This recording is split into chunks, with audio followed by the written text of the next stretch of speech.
lately, but you guys don't have a lot of just overall NCAA tournament experience on the roster, and I wonder if is that a factor? Like, does that concern you at all, or do you think that you guys have been through enough that doesn't really matter? No, I think it's something you think of, Adam. I do. I do think you just, you're aware of the fact that most of our guys have not played because the tournament didn't happen last year when you were really hoping to get some of these guys, like Dwayne and Justin and even Kyle and,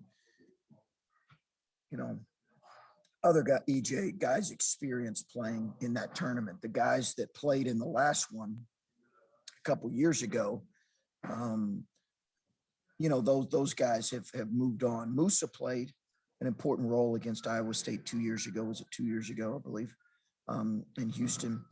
I think it's something you think about, something you're thinking about. Okay, what are our guys' nerves going to be? But as you said, it helped going through a tournament experience, I think. At this point, it's win or go home. Next up is Tony Girdman with Patrick Murphy on deck. Tony Girdman with Buckeye Scoop. Chris, you mentioned going against the nation's leading scorer at guard, Max Abmas. You've got a competitive scorer, Dwayne Washington. How do you talk to him about not turning this into a one-on-one situation at times?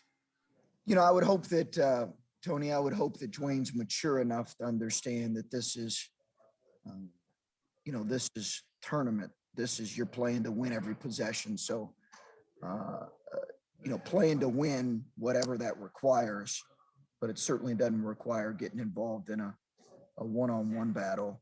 And I think he's mature enough to understand that. Could it be something we discuss? I'm not sure. I think Dwayne's really grown in his ability to stay aggressive and yet also, play the game the right way.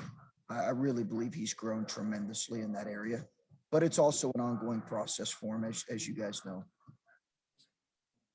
Next up, Patrick Murphy with Brendan Gulick on deck. Patrick Murphy from 247 Sports. Chris, another Dwayne question. Over the weekend, set a record in points in a single NCAA tournament, but I think also led you in assists once and rebounds twice in a game. It just seemed he was playing controlled, knew what he had to do, kind of what you were just saying. Was that about as good and what you've wanted to see from Dwayne over the stretch of the weekend and a good sign heading into tournament play? I hope so. I hope so, Patrick. I think, it is an ongoing process with Dwayne. He understands that, but he's such a gifted, offensive player. What we really need from him, and we're going to need it in this Oral Roberts game, is we're going to need him to really be on point defensively and continue to play smart, aggressive basketball. And that's really what we've, tried to challenge him with, is play smart, aggressive basketball. He's supremely confident, as we all know. Sometimes that's gotten him in trouble, and we're all aware of that too. I think he really felt senior day and felt in some ways that he had, not performed like he wanted to in the last 3 or 4 minutes. And I think that motivated him going into tournament time. Now he's got to stay consistent with that. Next up, Brendan Gulick with Stephen Means on deck. Brendan. Hey, Chris. Brendan Gulick, Buckeyes Now on Sports Illustrated. I can't hardly hear. I'm sorry, Brendan. We got it's okay down here. I'm not hardly hear it.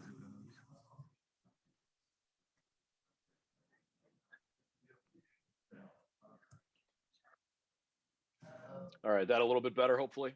Yeah, I got you now. Great, cool. Brendan Gulick, Buckeyes Now on Sports Illustrated. Obviously, this team shoots the 3-point ball. Oral Roberts, I'm referencing. They shoot the 3 ball about as well as anybody in the country. I realize the numbers say that they're more than 11 a game, and that's number 1 in the nation. Defensively, of the teams that are playing in the NCAA tournament, they have allowed, I think, more points than just about anybody else in the tournament. So when you scout a team that can clearly shoot it and flip the game the way they have the ability to, but they're not that big. I think their biggest guy is roughly about the same size that maybe EJ Liddell is. What are some of the things you see in Oral Roberts when you scout them on both ends of the floor? Well, just what you said, Brendan. Again, one of the best shooting teams I've seen on film. I mean, and they shoot it from everywhere. And their guard will pull up literally. He's a terrific player. I think he'll eventually be a pro. I really do. He just has the ability to shoot it from everywhere on the floor. That's what we've seen. I think positionally their size is maybe a little bit better than you think. They start, I believe, 6'5", 6'5", maybe 6'6", 6'8". So positionally, they do have some size outside of their center, which is not a 7-footer. I think they really spread you out again, and they shoot it at 5 spots. And their pace of play does allow some teams to score the ball, and yet at the same time, they've obviously seen it be successful because they've outscored a lot of their opponents. Next up, Stephen Means with Dan Hope on deck. Stephen. Yeah, Chris, I was going to ask you about Max. I mean, NBA coaches have to deal with players who will literally step past half court and just throw up a shot.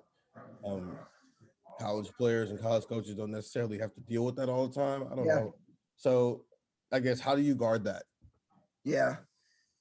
Well, our pickup point's going to need to obviously be different than what it is typically, Stephen, because of how dangerous he is. He really can come across half court and raise up, and he shoots it with great accuracy. I believe he's shooting 46% in league play from three. It's phenomenal. It's phenomenal numbers.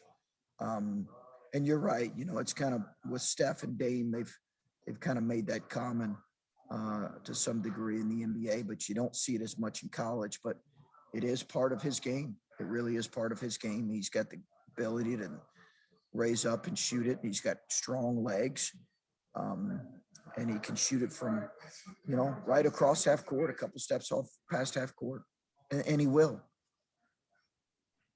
Next up, Dan Hope with Sean Dunnigan on deck. Dan.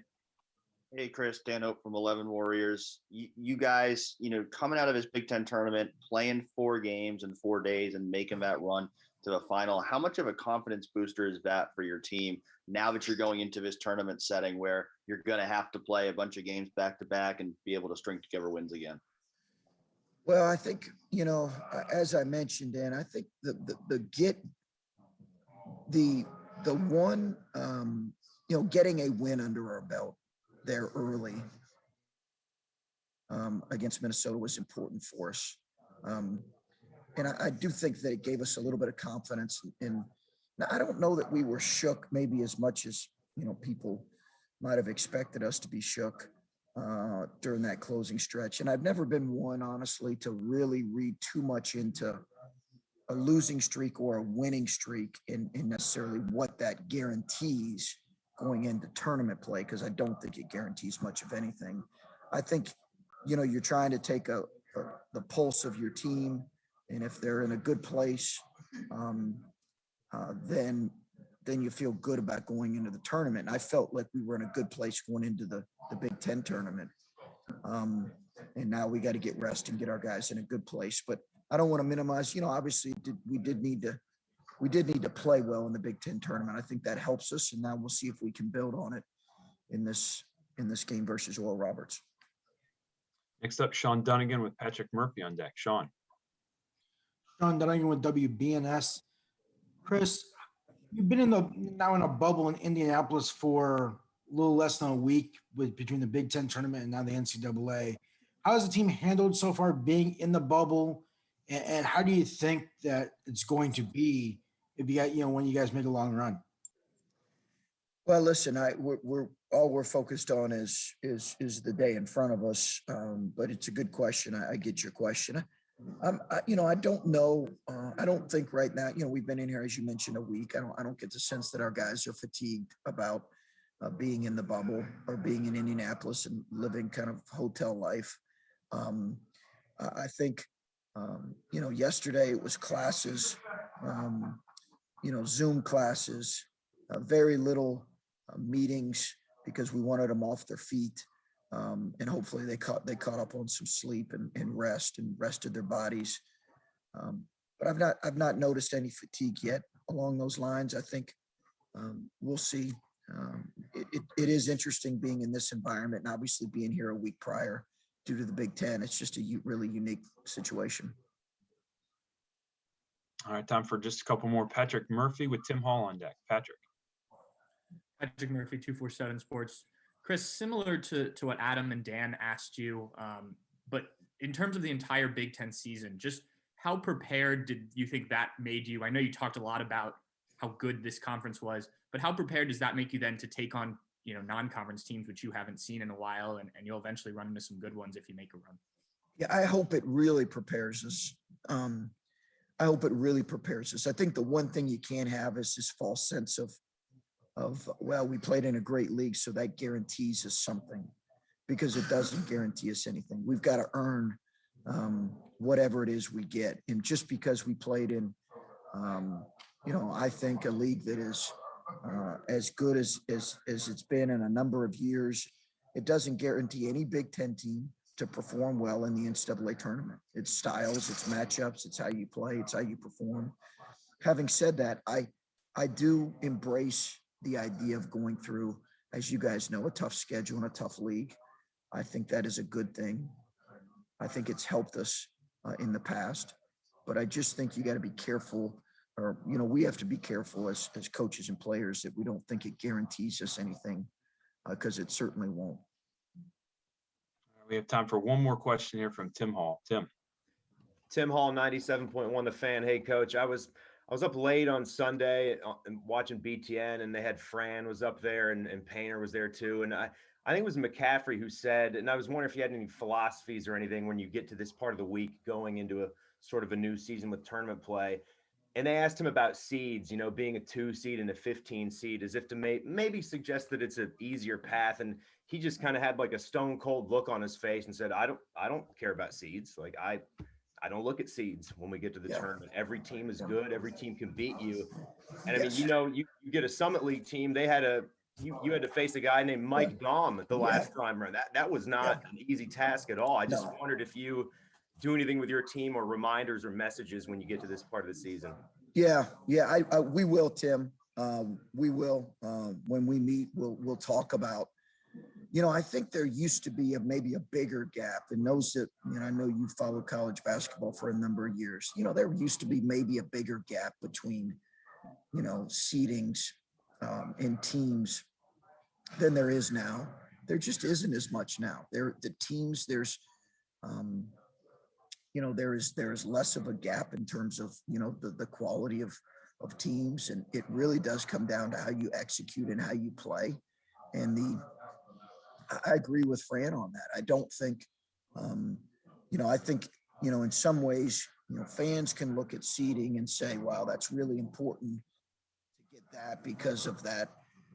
Coaches are looking at how you're playing, and they recognize that if you got in this tournament, with the exception of, I don't know, maybe on a given year, a team or two, if you get in this tournament, you're a really good team. And again, for us, it's easy to reference a team we played a couple years ago from the same league. And it was, as you guys know, a nail biter, right down to the wire. And also, you can also reference a team like this who played a number of NCAA teams who were seeded pretty well, and either was ahead for most of the game or had a chance to win. So I think we've got great respect for Oral Roberts. We've got great respect for our opponent and the challenges. And if we're fortunate enough to play well and win, then we'll move on to the next task at hand and know that's going to be a really quality opponent too. So I think that's how you have to approach it. And I think that's the maturity that's going to be required of our guys. Coach, appreciate your time. I think they do. Yeah, I do think they understand that. I think they understand it, but we'll make sure they do. But awesome. Coach, thank you.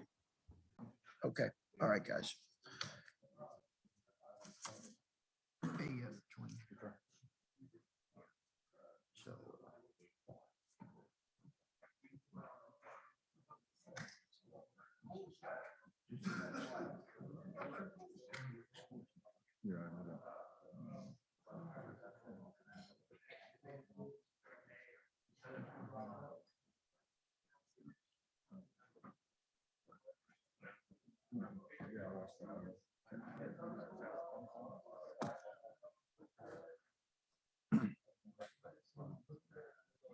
All right, Dwayne, thanks for joining us. Again, put your hand up if you've got a question. Remember, state your name and affiliation. Before asking your question, we'll go ahead and start with Adam Jardy with Stephen Means on deck. Adam. Hey, Dwayne, Adam Jardy of the Columbus Dispatch. You're about to step here on the national stage, and I think for those of us that watch you at Ohio State, we kind of know, what you bring to that. But what do you think that people who are tuning into the tournament maybe could be seeing you play for the first time? What are they going to see from you? What are they going to take away from watching you on this stage? Yeah, so I'm super excited for us and the team to attack this tournament with 100% effort. I'm super excited for 2 reasons. This is the first one that I've been in 2 years. Like last year, unfortunately, everything got shut down and we weren't able to participate in this. So, guys' emotions and emotions are high, and super excited to finally be able to play in the big dance again and get back to what it feels like. And my freshman year, only played a couple, maybe 10, 11 minutes. So got in there and I'm pretty sure I hit a 3 against Houston and maybe Iowa State. But this year it's going to be a little bit different. My role is different. Team is different. So, we talk about it with each other, how important it's going to be to stay together and make sure we're going in March. And on my side, I'm going to bring positive energy, great energy, picking up my teammates, playmaking and shot making, and just doing everything I can to try to help our team win. All right, next up, Stephen Means with Dave Campbell on deck. Stephen. Stephen Means, Cleveland.com. Dwayne, kind of a 2-part question here. For starters, Oral Roberts has a guy who will literally step past half court and then pull. I mean, I don't know how often you've had to deal with guarding guys who play like that. There might be 2 other people on the planet who shoot the ball like that, and they both get paid to do this. One, how do you guard a guy when you know he can step past half court and pull? But also, if Chris Holtmann saw you shoot a shot like that in practice, what would his reaction be?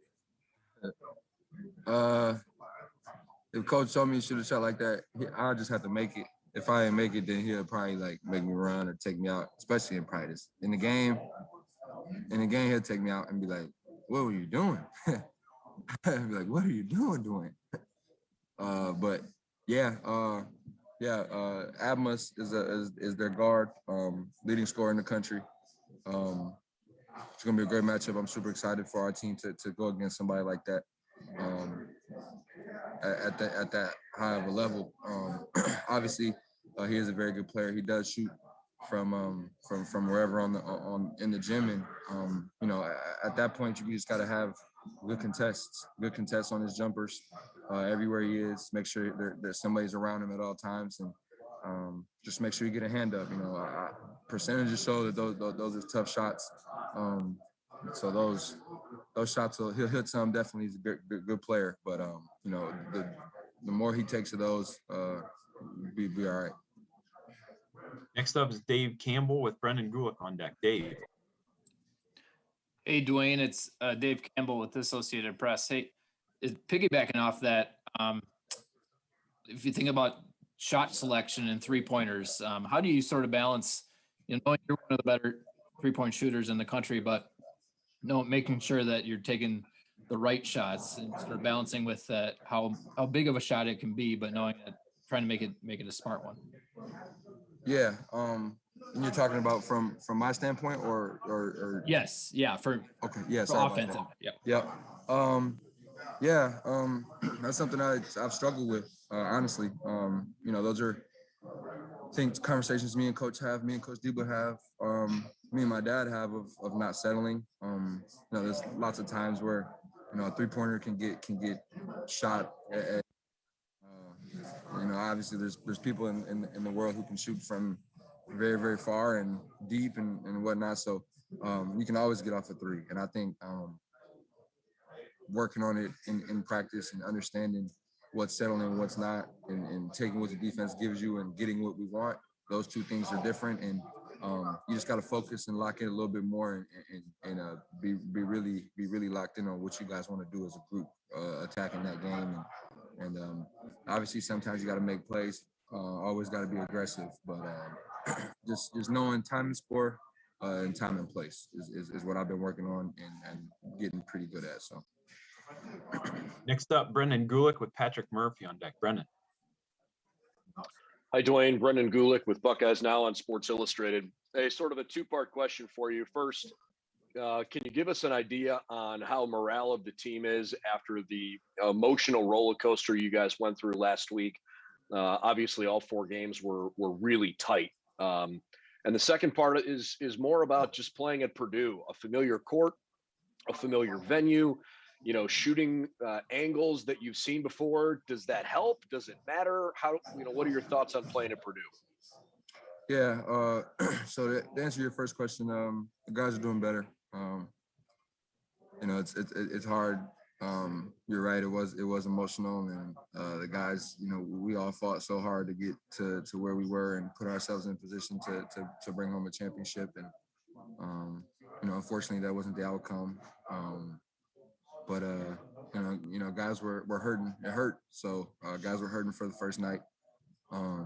It was Justice's 22nd birthday yesterday, so that kind of took our minds off basketball for a little bit. We was playing Uno and playing BS, the card game. So we had a little fun.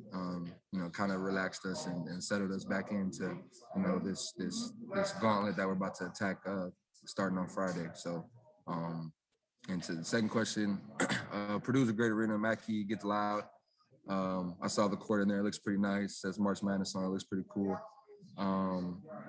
Obviously not sure how the fans are going to show up for either of us, but Purdue's not too far from Ohio State. So hopefully we can get a good crowd in there and it should be fun. Obviously we played there. I played. So, it'll be good to have a sense of familiarity, but it's just a lot of things can happen. Next up, Patrick Murphy with Dan Hope on deck. Patrick. Dwayne, how would you, Patrick Murphy from 247 Sports, how would you define your play this weekend? You set a Big Ten tournament record for points. I think you led the team in assists one game, led in rebounds twice. It just seemed like you were really in control. How did you, when you looked back at it, how do you kind of define the way you played in those 4 games? It reminded me so much of an AU tournament. And I think, back in the day, like even now, you're going to do anything in your power to win. There's a lot of things that I still could have done better, but, I felt like I left it all out there and tried to do everything I could to help my team win. And, it's not all just one person. It's on the team. And, got us to the championship, but we had a little bit more we could have controlled and got done. But, like I said, it just felt like an AU tournament. It felt like we were at Speeds Fieldhouse and on Championship Sunday. And at that point, you want it all. You want the ring, you want the trophy, you want to get it all. So you're just going to do everything in your power to do it. Yeah. Next up's Dan Hope with Tim Hall on deck. Dan. Hey, Dwayne, Dan Hope from 11 Warriors. Just how much do you think it helped you guys prepare for this gauntlet of the NCAA tournament that you did just have these 4 games in 4 days, and you've proven to yourselves that you can compete in that kind of setting? Yeah, the Big Ten's the best basketball conference in the country. I've said it multiple times in multiple interviews, and I don't think there's another conference that can get you ready for the NCAA tournament like the Big Ten can. You obviously got to take it with a grain of salt. You got to understand that it is what it is, and this conference is the toughest. So, it can possibly mess you up. as we lost 4 in a row towards the end of the regular season. But understanding that, we're still the same team. We just made some executed poorly late or whatever the case may be. We bounced back, found a way to get to the championship and, have the chance to play for a ring. So that just shows how locked in we are and bought into what we're trying to do here. And we're super excited for this run. All right, and our last 2 questions will come from Timmy Hall and Adam Jardy. Tim. Hey, Dwayne, Tim Hall, 97.1 The Fan. I'm just wondering if what you did at the end of the Big Ten tournament, if internally it's like what we all saw, where you've been a good player already, one of the best on this team, but your game seems to be transforming to a different stratosphere in front of everybody's eyes. I just was wondering if there's what's going on behind the scenes, that's leading to you elevating your game here. I just been believing in myself, man, at the highest level. So have my coaches and my teammates, my family, my support system. It's always been like that for me, but I just been doing the same thing over and over and over and over and over again. Like I ain't changed nothing up. I just been sticking with it and understanding that there's a process with this basketball thing. You gotta trust it and you gotta fully give yourself into it. And once you do that, you see results. You see greatness slowly coming into fruition, and that's all I want as a player. That's all I want for us as a team, for the coaches. Great, so at this point, I'm just trying to do everything I can in my power to help win basketball games and just keep surviving and advancing. All right, we'll finish up with Adam Jardy. Adam. Adam Jardy, Columbus Dispatch again. You mentioned a moment ago that when I asked you about being in the tournament the first time, and you said how you think you hit a 3 or 2, but what does that feel like when you're stepping out on that stage for the first time? And I know it'll be different without the crowds, but this is a team that doesn't have a lot of NCAA tournament experience on it because obviously we didn't have one last year. But what do you remember about stepping on that court for the first time in the NCAA tournament that so many of your teammates are going to be experiencing for the first time this year? Yeah, man, I'm super excited. This is one of the coolest, most historical things I've ever been a part of.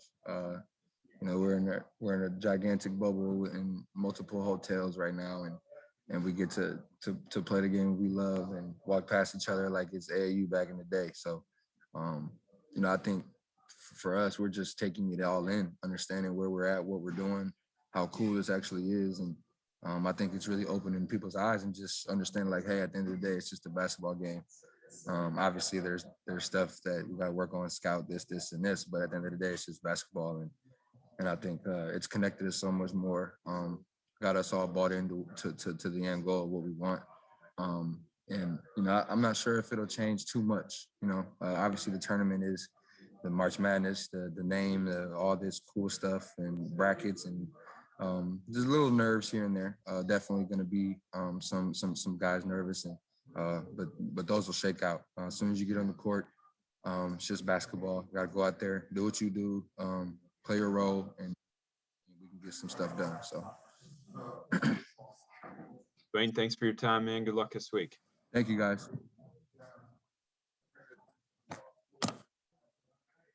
Here you go, Wally.